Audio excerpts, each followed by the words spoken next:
La quatrième et dernière leçon concernant notre introduction à ces grands cours, à ces cours importants sur l'herméneutique et les prophéties bibliques, va porter plus sur l'herméneutique. Et nous allons finir par ça. C'est-à-dire la science de l'interprétation des textes. C'est une science générale qui est très en vogue et qui était de plus en plus utilisée comme une théorie de l'exégèse, comme une science de l'exégèse. L'exégèse qui est la science de l'interprétation de textes sacrés, de textes bibliques et d'autres textes. Pour nous, la Bible, comme je vous disais dans ma deuxième leçon, la Bible est un livre saint et non un livre sacré. Et je vous disais pourquoi, parce que le Dieu saint ne produit que des choses saintes. Et alors, pour introduire cette leçon sur l'herméneutique, ou l'importance de l'herméneutique biblique, j'aimerais lire avec vous un texte tiré de l'évangile de Matthieu, au chapitre 22, à partir du verset 23. Je m'arrêterai au verset 29. Matthieu 22, 23 à 29. Le même jour, les Sadducéens qui disent qu'il n'y a point de résurrection vinrent auprès de Jésus et lui posèrent cette question. Maître, Moïse a dit, si quelqu'un meurt sans enfant, son frère épousera sa veuve et suscitera une postérité à son frère. Or, il y avait parmi nous 7 frères. Le premier se maria et mourut. Et comme il n'avait pas d'enfant, il laissa sa femme à son frère. Il en fut de même du second, puis du troisième, jusqu'au 7e. Et après la mort de tous ses frères, jusqu'au 7e, la femme elle-même mourut. Verset 28, à la résurrection duquel des 7 sera-t-elle donc la femme, car tous l'ont eu. Alors ici, les Sadducéens ne croyant pas à la résurrection, essayaient d'acculer Jésus, de lui démontrer que la résurrection n'est pas une thèse qui tient debout, puisque comme eux, et dans beaucoup de nos tribus aussi en Afrique, c'était la même chose, avaient l'habitude de se marier avec la femme du défunt, eh bien, à qui cette femme du défunt appartiendrait-elle dans l'au-delà, dans le nouveau monde? Voici la réponse de Jésus qui nous intéresse pour introduire notre cours d'herméneutique. Jésus leur répondit, vous êtes dans l'erreur, parce que vous ne comprenez ni les Écritures, ni la puissance de Dieu. Vous ne comprenez la science de la compréhension. Jésus avait la science de la compréhension. Alors il va dire, verset 30, à la résurrection, les hommes ne prendront point de femmes, ni les femmes de Marie, mais ils seront comme des anges de Dieu dans les ciels. Et pour ce qui est de la résurrection des morts, n'avez-vous pas lu ce que Dieu vous a dit? Je suis le Dieu d'Abraham, d'Isaac, de Jacob. Dieu n'est pas le Dieu des morts, mais des vivants. Voyez-vous, il y a 2 exégèses qui se rencontrent ici, 2 herméneutiques. L'herméneutique de la mort et l'herméneutique de la vie. Et Jésus démontre aux pharisiens que leur herméneutique, qui se limite à l'horizon de leur petite culture des Sadducéens, la culture athée, la culture qui ne croit pas en l'autre monde, la culture qui ne croit pas même en Dieu, vous voyez, cette culture, pour Jésus, il dit, mais c'est pas très scientifique votre culture, vous voyez, parce que vous ne pouvez pas comprendre avec cette culture, avec ces instruments d'interprétation, vous ne pouvez comprendre ni les Écritures, ni la puissance de Dieu, ni l'intelligence de Dieu, ni la capacité de Dieu, n'est-ce pas? Parce que, vous voyez, il y a 2 choses. Vous avez la compréhension intellectuelle, mais aussi la compréhension de la puissance, de la capacité à faire 2 choses. Alors, l'herméneutique de Jésus-Christ, quand vous le suivez bien, comprend 2 ou 3 choses. Premièrement, Jésus a un langage qui se base sur une réalité objective qu'il connaît. Un langage, disons, scientifique, parce que Jésus a la connaissance de l'au-delà. Et c'est à partir de cette connaissance qu'il explique les choses. Vous voyez, l'herméneutique de Jésus est fondée sur une théorie de la connaissance basée sur une connaissance objective, une connaissance réelle. Il a une connaissance de l'éternité que personne n'a.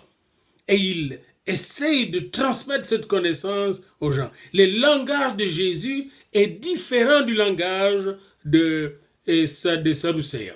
Dans l'herméneutique, il faut d'abord tenir compte du langage. Quel est le langage de cet auteur? Quel est le langage de Jésus? Quel est le langage de Matthieu? Quel est le langage de Marc? Est-ce que ce langage est fondé sur une connaissance vérifiable? Et sur le plan, n'est-ce pas, prophétique, sur le plan spirituel, sur le plan historique. Le langage, c'est notre seul outil de travail en herméneutique. Et même dans l'herméneutique ancienne, n'est-ce pas, comprendre le langage, c'est tirer ce qui est obscur, tirer ce qui est caché à la lumière, hein? Le tirer pour le mettre en lumière, n'est-ce pas? La tâche de l'herméneutique, c'est faire passer le lumineux et la manifestation du divin au langage humain.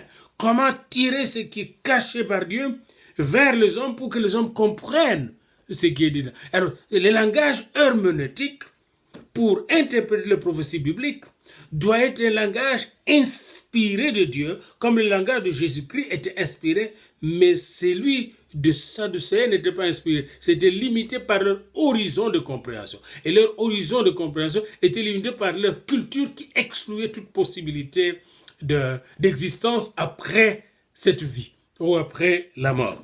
Donc, en herméneutique, vous devez tenir compte du langage. Le langage est le médium par lequel on interprète, le médium d'interprétation. Or, ce médium peut être quelque chose de dangereux parce que le langage peut être un langage vide, un langage purement contestateur ou imaginaire, un langage qui n'est pas fondé sur une science réelle. Ici, Jésus-Christ, son langage est fondé sur une science réelle du céleste, du spirituel, de l'éternel. Alors, il est le meilleur herméneute, en tout cas en ce qui concerne la résurrection, il est le meilleur spécialiste en herméneutique des textes bibliques. Alors, le langage lui-même est interprétation. Vous voyez, Jésus-Christ, il montre comment le langage de scribe, ou de Sadducéens plutôt, était déjà interprétation. Et cette interprétation était fausse. Et lui vient avec un nouveau langage qui est aussi interprétation, mais son interprétation est vraie parce que fondée sur une science, une connaissance. Qu'est-ce qui se passe après? Après cette vie, il n'y aura pas de sexe. Après cette vie, il n'y aura pas de mariage. Après cette vie, nous serons comme les anges. Et seul Jésus a cette connaissance lumineuse, cette connaissance de la réalité après cette vie. Donc le langage lui-même est très important. C'est pourquoi dans la Bible, dans Ésaïe 55, Dieu parle aux enfants d'Israël, il dit, mes voix ne sont pas vos voix, mes pensées ne sont pas vos pensées. Autrement, ma logique n'est pas votre logique. Mon langage n'est pas votre langage. En herméneutique de prophétie biblique, nous allons apprendre à changer notre façon de comprendre et de dire les choses de Dieu. Et c'est pourquoi nous allons apprendre, nous exercer, n'est-ce pas, et apprendre à parler les langages de l'esprit. Et le langage de l'esprit, c'est un langage très important en herméneutique des prophéties bibliques. Alors, puis après ce langage, ou pendant que nous parlons, nous interprétons en même temps. Donc, il y avait le langage, nous interprétons en même temps. Et en interprétant, nous sommes en train de traduire dans notre pensée, dans notre manière de comprendre les choses, nous sommes en train de traduire la pensée de Dieu. Or, la traduction peut trahir la pensée de Dieu. C'est là que nous devons nous surveiller. Donc, vous avez les langages de Dieu, vous avez la traduction de ces langages en langage humain, et cette traduction peut être, et souvent, partielle ou partielle. En tout cas, la traduction est toujours n'est pas toujours parfaite. Par conséquent, nous devons nous surveiller pour davantage nous mettre à l'écoute du texte prophétique ou du texte biblique. Et alors, d'où la nécessité de la technique d'interprétation. Vous voyez, vous avez le langage, l'interprétation, vous avez la technique de compréhension. Cette technique commence par l'écoute. L'écoute de celui qui parle. Que dit-il? Pourquoi dit-il ce qu'il dit? Comment dit-il ce qu'il dit? Et que veut-il me dire? Voyez-vous, que dit-il? Pourquoi dit-il ce qu'il dit? Comment dit-il ce qu'il dit? Et pourquoi me dit-il maintenant? Et comment dois-je entendre ce qu'il me dit? Voyez-vous, et c'est important, et c'est à ce moment-là que l'herméneutique devient technique de compréhension, de déchiffrage. Au sens vraiment grec du terme techné-herméneutique, en grec, techné-herméneutique, la technique de déchiffrage. Comment je déchiffre, je décode. Et nous avons un décodeur en nous qui est l'Esprit de Dieu. Quand nous sommes vraiment concentrés en Dieu, il vient nous aider à comprendre l'incompréhensible, à saisir le surnaturel, à entrer en profondeur dans la connaissance de Dieu et de son Fils Jésus-Christ, et aussi dans notre propre connaissance, parce que lui nous connaît profondément et il est le seul qui peut nous révéler comment mieux nous connaître. Donc, vous avez ces trois étapes que vous devez respecter. Mon langage, qui n'est pas nécessairement le langage de Dieu, et en herméneutique, je fais un mouvement de mon langage vers le langage de Dieu, comme les Sadducéens devaient faire un mouvement de leur langage, parce qu'après avoir parlé avec Jésus, ils sont tombés bouche bée, ils ne pouvaient plus parler. Ils ont été éblouis par le langage de Jésus-Christ, le langage de la connaissance exacte, le langage de la précision concernant cette matière, le langage du savant Jésus, du docteur du ciel, n'est-ce pas? Eh bien, nous le verrons aussi même dans l'Ancien Testament, comment les prophètes étaient à l'écoute des langages qui venaient de loin, d'une voix qui leur parlait de loin. Et c'est cette voix qu'ils essayent de nous transmettre dans leur langage humain. Alors, comme nous ne parlons pas hébreu, araméen, etc., nous allons traduire cela dans notre langage. Or, dans le langage, ce soit le français, le swahili, le chiluba, l'allemand, etc., eh bien, ces langages, tout en traduisant ce que nous avons reçu des prophètes, perdent beaucoup de données prophétiques. Cette perte sur le chemin, n'est-ce pas, de la traduction, n'est-ce pas, nous amène à développer, nous oblige, nous contraint à développer des techniques d'interprétation pour récupérer l'essence perdue, la signification perdue, la vraie signification de chaque texte prophétique. Alors, voyez-vous, nous aurons donc à faire toujours ce mouvement langage, traduction, interprétation, technique de langage et technique d'interprétation.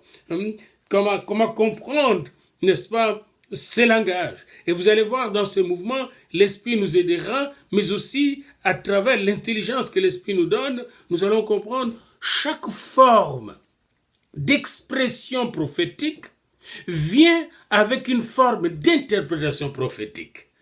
Nous verrons cela. Chaque forme d'expression prophétique, d'émission prophétique, vient avec une forme de réception et de compréhension et d'interprétation et d'explication prophétique. C'est dans ce mouvement d'une forme d'émission vers une forme de réception adéquate, n'est-ce pas, adaptée à cette forme d'émission, c'est dans ce mouvement que se trouve justement la réception prophétique ou l'ouverture aux prophéties bibliques. Alors nous allons être tous très passionnés et enthousiasmés dans ce cours d'entendre la voix prophétique de Dieu qui nous parle, la voix de Dieu, n'est-ce pas, qui nous parle à travers de ce prophète, et de comprendre justement comment ces prophètes viennent nous éclairer dans cette histoire. Parce que beaucoup de prophéties, c'est l'écriture de l'histoire avant l'histoire. Eh bien, que Dieu nous bénisse dans cet exercice et qu'il nous guide maintenant que nous allons entrer dans le chapitre qui suit, le deuxième chapitre. Nous allons entrer dans l'étude des prophéties concernant le commencement du monde, le commencement de la vie, le commencement de la famille, le commencement d'Israël et le commencement de la marche avec Dieu. Que Dieu vous bénisse tous et je vous invite à suivre ce cours jusqu'à la fin. Merci.